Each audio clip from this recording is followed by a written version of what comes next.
Hi guys, Rukshan here, and I was originally going to make a video about the situation in New South Wales, particularly around the 2 week hard lockdown. And I realized that pretty much, I would just be saying the same things that I say when we go into a lockdown in Victoria, right? I think all Australians, all of us around the country, particularly those of us in Victoria, know all too well about lockdowns and the ramifications it has on our lives, right? On our communities. The implications that it has for our mental health, the effects that it has on families, on children, on small businesses, and even on individual freedoms in the way that the police treat us, on individual liberties. A lot of lockdown means a lot of negative things.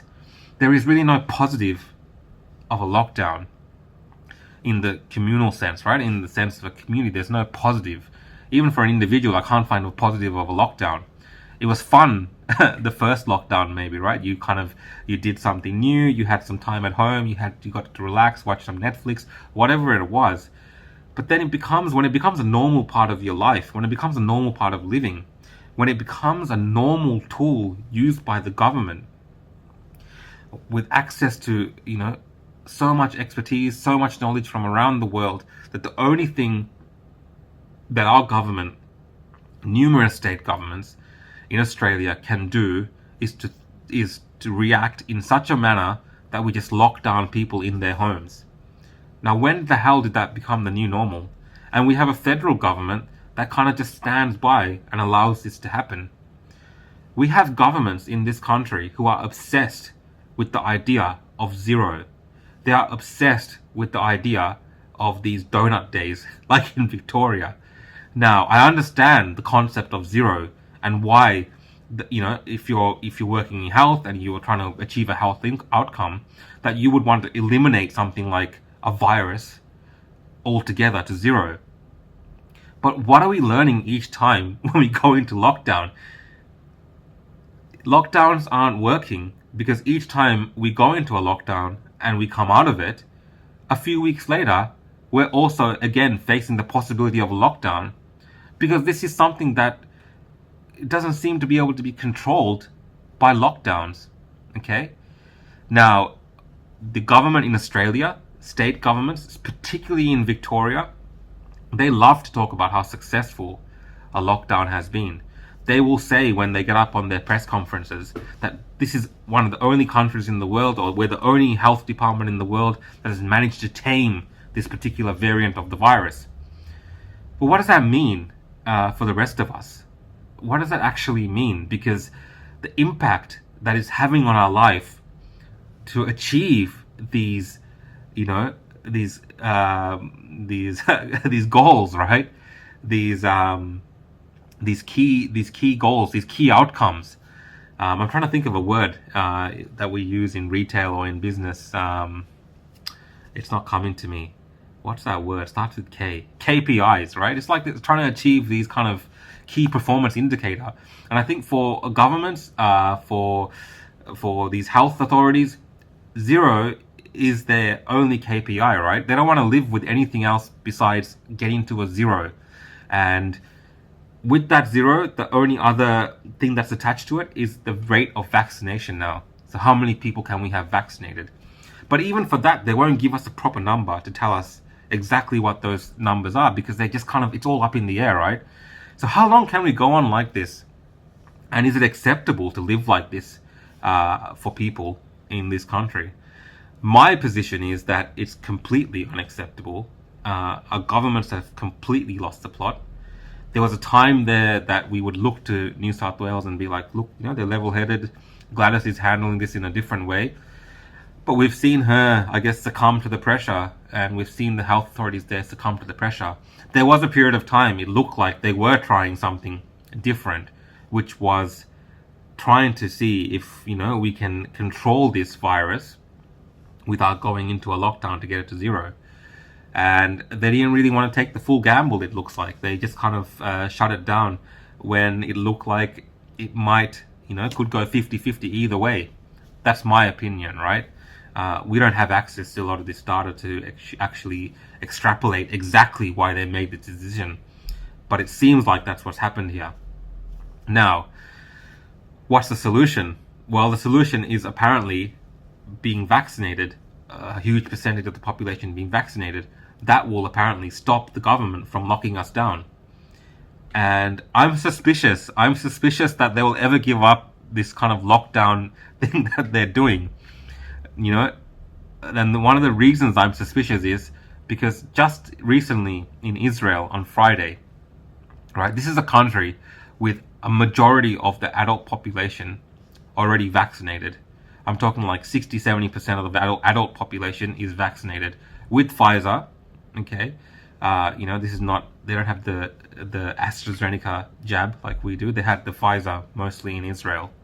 And very early on, this country is hailed for their high vaccination rates and all these kind of things.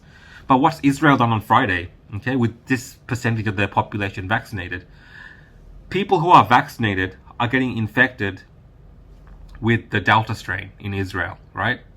The vaccinated are getting the Delta strain. The clusters of the Delta strain in Israel are amongst those who are vaccinated.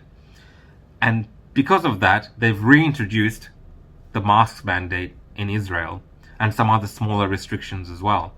Now think about it. We're told constantly when we watch our press conferences in Victoria, in New South Wales, all around Australia, from our governments, we are told that when you get vaccinated and a high percentage of the population is vaccinated, things can go back to normal and we don't have to do lockdown and all these kind of things. No restrictions. We can kind of go back to living normally.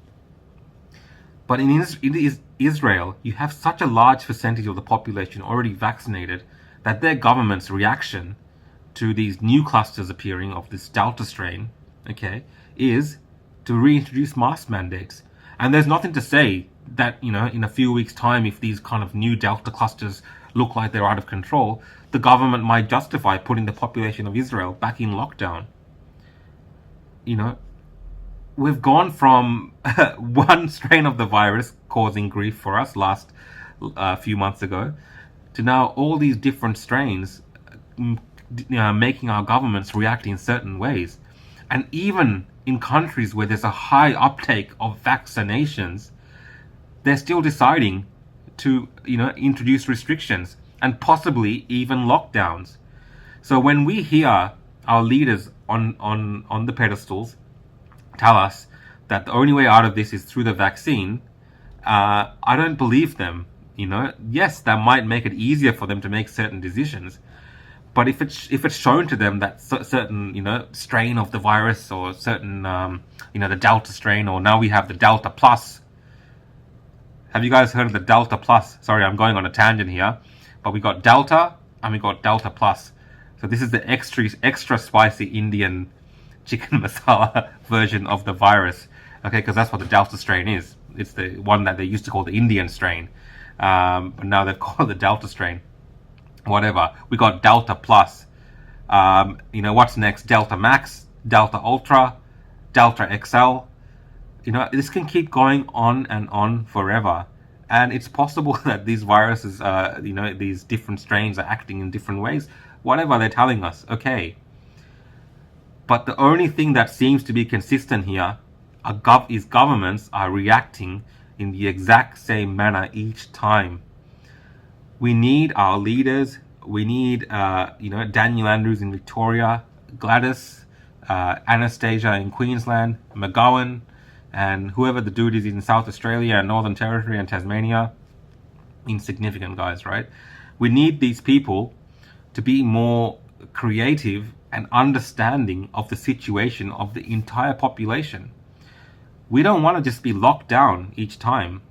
If you want to do a risk-benefit analysis of the taking the vaccine, which is what they're doing, they're talking about the risks and benefits, and we've decided that the benefits outweigh the risks. What are the risk-benefit analysis they're doing when they're doing these lockdowns? Isn't the benefit of society and people going on about with their daily lives, shouldn't that outweigh this disaster that's caused each time we go into these lockdowns? And I'm saying this, from an Australian perspective, right? We're not in Asia. We're not in a third world country, okay? We're not in a country where you can compare it the exact same way, we're on an island continent. Okay, there's certain controls we have over our border, and there's certain things that we can do in this nation in terms of our health infrastructure that other countries can only dream of. So to say that, we can't live with this virus is just ridiculous. We have to learn to accept some type of risk with this, and I think a lot of us are prepared to accept that risk. We are all adults. We are all. I'm sorry, I'm not speaking on behalf of the children, but I'm saying as adults, we understand risk. We know that certain things that we do in life add an element of risk and danger. Do we need our governments just babying us and trying to protect us from everything at the great cost of actually so much more of our lives? So look, I think I've probably ranted on again, and that's because it's really confusing, the situation that we find ourselves in. This pattern of lockdown, then back to zero, donut days, and then you have a case, then you have the media going, oh well, should we lock down again? And then you have leaders come on and saying, oh well, we should lock down. It's just tiresome, and I think it's just getting old. Everyone's over it. God forbid there's another lockdown in Victoria at some point. People are just sick of it, and we expect much more of our leaders than them just locking us down as the only solution. They're not being paid and getting pay rises like they are in Victoria just to lock us down. We expect a lot more of them than that. Thanks for watching the video, guys, and sorry for rambling on. See you next time.